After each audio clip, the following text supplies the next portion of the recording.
Hey, this is IndigoMusic.com. I'm Rohit, and right now it is time for IndigoMusic.com and Thai Bangalore chapter presents Founders Frequency. Now, this is where we connect you with founders and those who have been there and done that in the entrepreneurial world, just so that you have an idea if you want to become a founder or if you want to become an entrepreneur, what to do and what not to do. And joining me today is a board member from Thai Bangalore chapter. I've got Sandhya Vasudevan with me. Good morning, Sandhya. Good morning, Rohit. Lovely to be here with you and lovely to meet any of the viewers who may be there right now. Absolutely. And I've also got with me the co-founder and CEO of InsurFin, Mr. Chittaranjan Savadi. Good morning, Chittaranjan. Good morning, Rohit, and very happy to be here and happy to share my thoughts with all your viewers. Well, it's our pleasure to Your have you music guys. is one of my favorite channels, so whenever I'm driving, I'll always keep listening to it. Yeah. Thank you so much. Well, we'll start off with Sandhya. You've been in this entire entrepreneurial world for a lot of years. I want to ask you, what does it take for someone to become an entrepreneur, according to you? It's a mindset. So I think I have been, most of my career, I have been an entrepreneur within the organization. So you set up organizations. So, for example, the first company I was involved with, there were barely 5 people when I joined. You set it up till it grew to about 70 to 100 people, but it was basically 25, 30 crores at that time. So it was great fun. So how do you grow it? What kind of product solutions do you offer? I think when I set up the offshore unit, which was 97, again, it was while there was a group that was funding it, they had deep pockets. You could think of them more like your VCs who were there. There was no guarantee you'll get the next tranche of money. That was the Guardian Royal Exchange. Again, we set it up. We got acquired by AXA, and it had to go through, will we get more money or not? Will they shut us down or not? The usual entrepreneurial journey. Yeah. And then I think when I joined Deutsche, Thomson Reuters, we were actively looking at startups. So how do you look at it? Is it something that we can nurture, support them? And equally, same thing that happened when I joined Deutsche. And now I'm very actively involved with all of it. Fantastic. And speaking about money, I've got with me Chittaranjan, who is the co-founder and CEO of InsurFin. It's a fintech or insurtech based startup. Tell me, Chittaranjan, how did this inception of InsurFin happen, and what are some of the early difficulties that you faced when you started? So I come from the insurance space, Rohit. So I spent roughly 2 decades in the insurance space. So in the startup parlance, I would have been called an operator per se. So I was part of a large company. Okay. So since I did have a pretty deep insights, so there was one white space which I felt, so one of the key thing that, to answer also, just to add on to what Sandhya's response was, I think I can do it better. So there's a problem. Okay. So one of the key things that drives an entrepreneur is company is doing it, but if I do it, I will do it better with my own resources at my own pace and with the right talent that I get in. So that was something that I was looking at. So there was this space I had seen in insurance, and we all know in insurance, we are a highly underpenetrated country per se. Even in the G20, we'll be one of the lowest rank.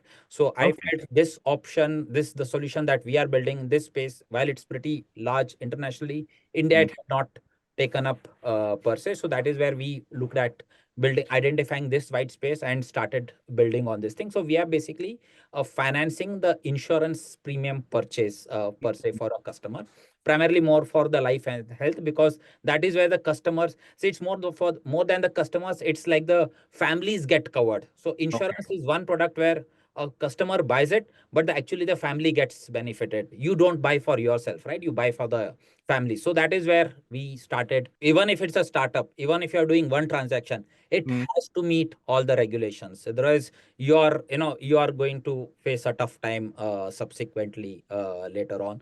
So we focused on ensuring that we meet all the regulations, and very happy now to announce that we are tied up with 2 large insurers, our platform, and in fact we are at a very early stage.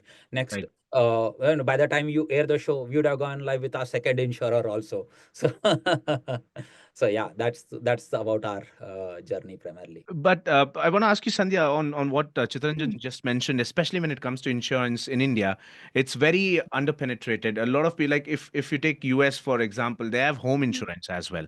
In India, it's I don't know if people even look at it. I don't even see the option on so many Mhm. websites, right? So where do you see insurance as like companies like of that of Chittaranjan, which is InsurFin? Where do you see them growing or progressing in India? I think they have immense opportunity. If you look at it, almost in every sector, Mm. we can deepen and widen the penetration for insurance. When I was working in AXA, there were Yeah. actually 3,000 risk engineers just attached to NASA. Okay. So we now have ISRO here. Yeah. How many of our startups and the ecosystem there have the right kind of insurance, risk-based capability support coming from insurance? That's just one sector. Aerospace is another. Healthcare, which I think Chittaranjan has called out, is another deep capability. It's now getting to be digital agri, and Mm. there's massive push that's happening. So if you take even a state like Karnataka, we have Yeah. 15 years of data, and there are 40 to 50 databases. So every Monday has got the data of every farmer who's sold it there, the price point, their soil, their ownership data, the water, all of that. So, Mm. which means transformational capability. And what does insurance really do? Yeah. It protects you against risk. And if you look at risk, you have natural disasters, you have Yeah. man-made disasters, you have faltering issues, health, anything. So therefore, the opportunity, I think, is huge. Even 25 years ago, I remember doing my first paper business case for insurance. And we still have, Chittaranjan said, very little penetration. But I think what's more important, it's not just pure insurance, but Mm. also the risk-based preventative approach and the whole opportunity that comes along with it, which is very sectorally driven. So new jobs, new opportunities for everyone. And since you had mentioned very specifically about home insurance, okay, so Yeah. I was one of the first product managers for home insurance 2 decades back, okay. Okay. So in ICICI Lombard, and I have seen there's a generational change happening, the thought process, how people think about insurance. So when I started selling home insurance in 2003, the thought is this can't happen to me, so nothing, all this negative is with somebody else. This can't happen to me. That's the way how a human mindset thinks. So Correct. as a sales teams, you start looking at events, and if there's a fire in the building, you start selling your product nearby. That's how people start awareness. But now the later generation of people that I am now seeing in, so at least now because of the exposure, at least they want to protect themselves for the risk. So that is where, so now there's an awareness of people wanting to take a risk, to protect themselves. Now the next step is how do we make it much more easier so that Mm. the family is protected, because insurance is still treated more as an expense item, Correct. say, in the family. Your ticket sizes are larger, so that's why, so that is where you need those extra tools to start pushing in. So there is, from a regulatory, from, of course, from the government, there's a huge mandate for the Viksit Bharat insurance for all under Yeah. 2047. Yeah. So that everybody is protected. And I have seen in my career multiple times, so so there have been instances where the family, when they get the claim check, so they are very thankful to the person who has actually sold them the product, because then they say that the kid's education is protected, or the daughter can get married. So many such emotional scenes I have seen it myself. Okay. Yeah. So that's why it's very important that everybody starts getting protected. And of course, you need tools to ensure that the decision making, or they get the right protection. Right. And Chittaranjan, to add on to what you just said, I think insurance as a product is it's very reliant on trust, Yeah. because you know what, a lot of people say, okay, we'll pay the premium, but what if they don't, give us, Yeah. the claims? What if they don't process our claims? But when it comes to InsurFin, when you started, how hard was it for you to get your first customer? Of course, with 2 decades of you would have built up a lot of rapport with your previous customers from previous companies. But how hard was it for you to tell, hey, this is something that I've started new. Why don't you come on InsurFin and, grab your insurance? Yeah. So, first of all, you're right. So, insurance is a promise, Yeah. so it's a promise. It's actually not a material product. It's a promise that you're selling to somebody. So, yeah. So, first thing is, so our platform is actually what we call it in the parlance is, it's a B2B2C platform. So, basically, you sell it to distributors or insurance companies who further use it to sell it to the individual customers like you or Sandhya or me, per se.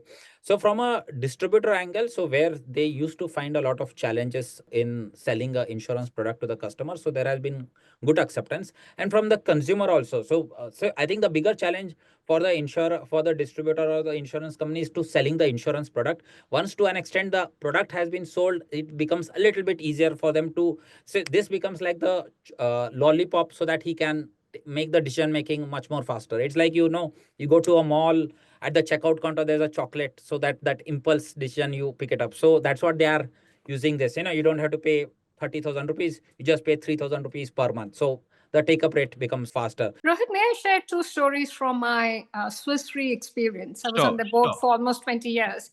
Yeah. And there were two things that really hit me. And that was really, it tells you how much of deep tech is involved and how much of jurisprudence and unintended consequences of our actions. So one was around space weather.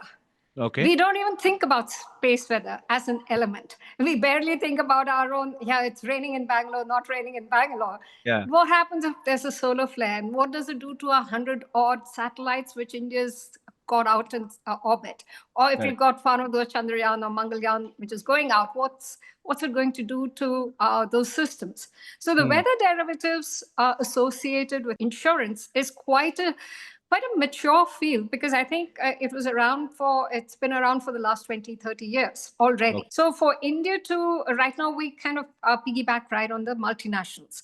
The other example is if you take healthcare.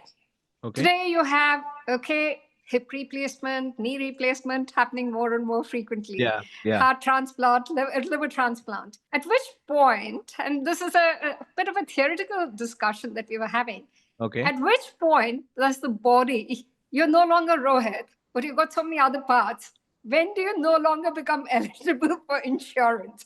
Right. Because, there was, a few years ago, there was this whole conversation around the face being transplanted, and there were elements of the brain being transplanted. So I think it's not, one is everybody getting access to it, but the sophistication of this field, other end of the spectrum as well. And Indian, for Viksit Bharat, India needs to be thinking at both ends of the spectrum. I think for those who are listening in, I think this is like an eye opener. There's so many things that we have learned, especially when it comes to the insurance bit of things. So yeah, once again, thank you so much, Chittaranjan and Sandhya, for having this wonderful conversation.